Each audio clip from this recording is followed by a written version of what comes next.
Hello dear students. सो इससे पहले के लेक्चर में हमने जो देखा हुआ है वो है गे-लुसाक लॉ। ओके, सो ये गे-लुसाक लॉ तो हमने देख लिया। ओके, अब हमें देखना है आज एवोगैड्रोस लॉ। एवोगैड्रोस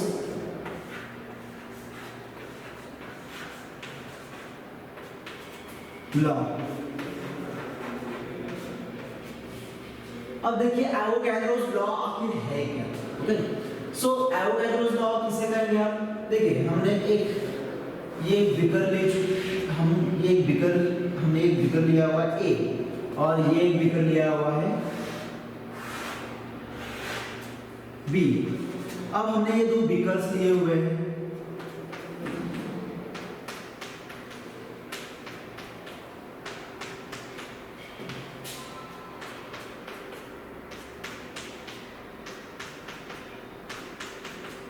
अब देखिए ये जो दो बिकर्स है, ओके, ये दो बिकर्स हमने ले लिए, बिकर्स ए और बिकर्स बी। ओके, अब इस दो बिकर्स में अलग अलग गैसेस हमने लिए हुए हैं। यहां पर हमने लिया हुआ है N2 गैस, ओके, और यहां पर हमने लिया हुआ है O2 गैस। तो ये बिकर ए है और ये बिकर बी है। ओके, और इनमें लिया हुआ है, बिकर ए में लिया हुआ है N2 गैस और बिकर बी में लिया गया है O2 गैस। ओके, अब इस पर जो प्रेशर एक्सर्ट किया जा रहा है वो है प्रेशर 1 atm और इस पर जो प्रेशर एक्सर्ट किया जा रहा है वो प्रेशर है 1 atm। ओके, इस पर जो प्रेशर एक्सर्ट किया जा रहा है वो है 1 atm और इस पर जो प्रेशर एक्सर्ट किया जा रहा है वो है 1 atm। अब इस पर इसे जो टेम्परेचर अप्लाई किया है वो है 25 डिग्री सेल्सियस। ओके, यानी कि रूम टेम्परेचर, और इसको भी जो टेम्परेचर सप्लाई किया गया वो है 25 डिग्री सेल्सियस। ओके, सो यहाँ पर एक 25 डिग्री सेल्सियस टेम्परेचर अप्लाई किया गया, यहाँ पर टेम्परेचर जो है वो 25 डिग्री सेल्सियस अप्लाई किया गया। अलग अलग गैसेस है, ओके, अलग अलग गैसेस है। बिकर ए में नाइट्रोजन गैस है, बिकर बी में ऑक्सीजन गैस है। अब ये जो नाइट्रोजन गैस है उसको जो प्रेशर अप्लाई किया गया है वो है 1 atm और इस पर भी प्रेशर अप्लाई किया गया है 1 atm। अब इस पर जो टेम्परेचर अप्लाई किया गया वो है 25 डिग्री सेल्सियस और इस पर जो टेम्परेचर अप्लाई किया गया है 25 डिग्री सेल्सियस। यानी ये जो दो डिफरेंट गैसेस है, उन दो डिफरेंट गैसेस पर जो टेम्परेचर और प्रेशर है वो सेम है। अप्लाई किया गया प्रेशर और टेम्परेचर ये दोनों भी सेम है। ओके, वो चेंज नहीं हुआ है। ओके, अब देखिए ये जो टेम्परेचर एंड प्रेशर इन पर अप्लाई किया गया है, ये जो टेम्परेचर एंड प्रेशर इन पर अप्लाई किया गया वो कांस्टेंट है, यानी कि आप इसे कह सकते हो कांस्टेंट, ये कांस्टेंट है। ओके, अब इनका जो वॉल्यूम है, अगर देख लीजिए यहाँ पर ये जो है इसका वॉल्यूम अगर 2 लीटर होगा और इसका भी वॉल्यूम 2 लीटर होगा,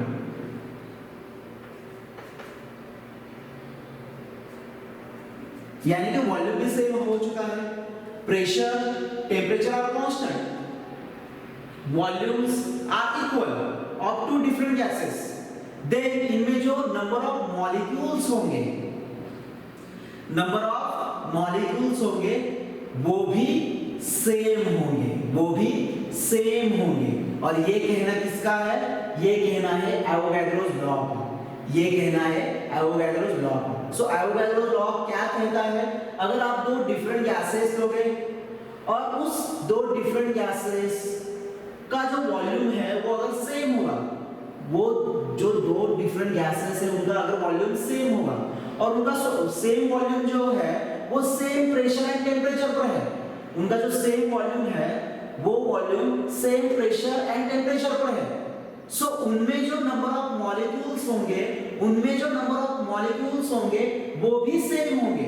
यानी इनमें जो नंबर ऑफ मोल्स है यानी मॉलिक्यूल्स है, जो पार्टिकल्स के जो नंबर्स है इन दोनों में भी वो भी सेम होंगे, भले ही वो डिफरेंट गैसेस है। अगर वो डिफरेंट गैसेस है तो भी चलेगा, लेकिन उनका प्रेशर टेम्परेचर वॉल्यूम अगर सेम होगा सो उनका जो नंबर ऑफ मोल्स होगा, उनमें जो नंबर ऑफ मॉलिक्यूल्स होंगे वो भी सेम होंगे at constant temperature and pressure, या फिर आप इस तरह से कह सकते हैं at same temperature and pressure. अगर दो डिफरेंट गैसेस के जो वॉल्यूम्स है अगर वो सेम होंगे,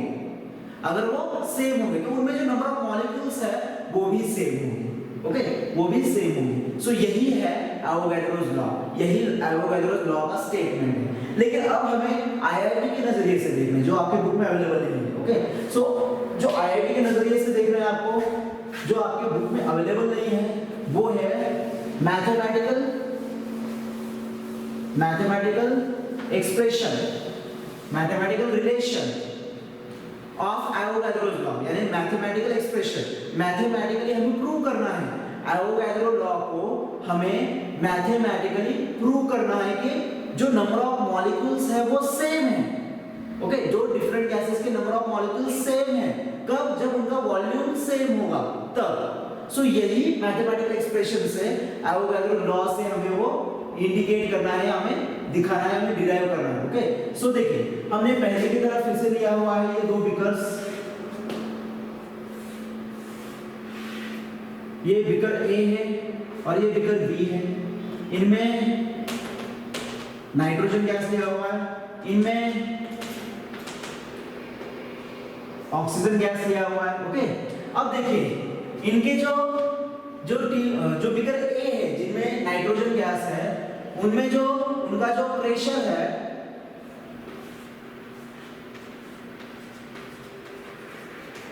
वो बीकर ए के लिए और बीकर बी के लिए क्या है? Constant. Okay, number beaker A के लिए जो प्रेशर है वो है, और जो बीकर बी के लिए जो प्रेशर है गैस के लिए O2 के लिए वो भी कांस्टेंट है, और इनका जो टेम्परेचर है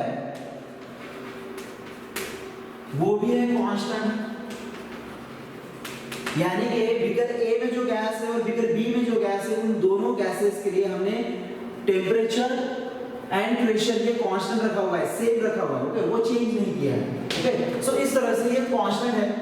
ओके, अब ये तो कांस्टेंट है, सो इनमें जो मास ऑफ बीकर ए यानी कि N2 गैस, वो हमारे लिए समझ लीजिए M1 है, और मास ऑफ O2 गैस वो हमारे लिए है M2।